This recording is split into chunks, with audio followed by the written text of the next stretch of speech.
A weapon never needs to be complicated to be good.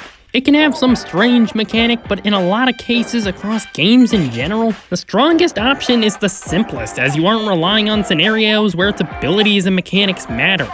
And in a game like Splatoon, why rely on combos or switching firing modes when you can shoot them down with power nothing else beats?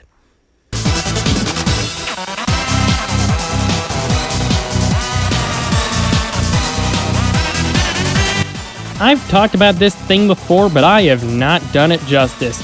There is a reason this is my most played weapon in the game, and that's just how effective it is, how aggressive it is, just how good its kill time is.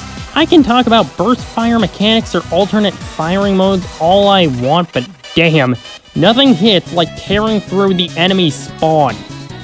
I usually start a video like this off with the weapon's mechanics, but the thing is, there isn't anything specific to talk about. It's a mid-weight weapon that kills in 2 shots. That's it. It doesn't have strange mechanics going on. It's just a shooter that kills in 2 shots and has slightly worse mobility. And with mechanics that simple, there aren't really downsides. Yes, your mobility is worse, but after playing with it for enough time, you can honestly forget it's mid-weight. Do you understand how much I move with this thing in a 1v1? If you're moving, they can't hit you. You can get into a situation where you're ready to hit them, because, fun fact, if you get close to an enemy, they probably aren't going to be prepared to hit you.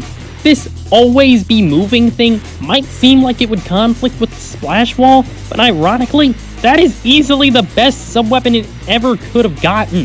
52 doesn't really need a bomb because the main weapon is so good at killing. Lethal bombs are redundant and combos are just worse than shooting them a second time. This opens up the sub for utility, and when the only really good one offers survivability to an aggressive weapon, that's good. You can strafe around it for cover in a fight or just use it for cover when retreating. A big part of 52 is being able to look at a situation and knowing, okay, that is too much for me.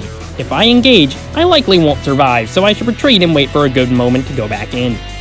But while Wall increases survivability, Whale increases attack. Now it's been 9 months, so people actually dodge lasers if you just shoot at them from the other side of the map, but when using them in a fight, you restrict their movement, making them more predictable and hitting them a bit more in case someone comes in to help. You can even use it to fuck with backliners, which is fun. You know the biggest issue with writing this? Running out of ways to say, gun kill good. But that's just it. It's so good because it's so simple. It doesn't rely on anything. The closest thing is you have to aim well to do the whole spawn camp thing. It doesn't even have any huge downsides. Its mobility is still pretty good, and its accuracy, I don't know who at Nintendo decided to keep pretending it was that bad. All that with the fastest kill time of any shooter.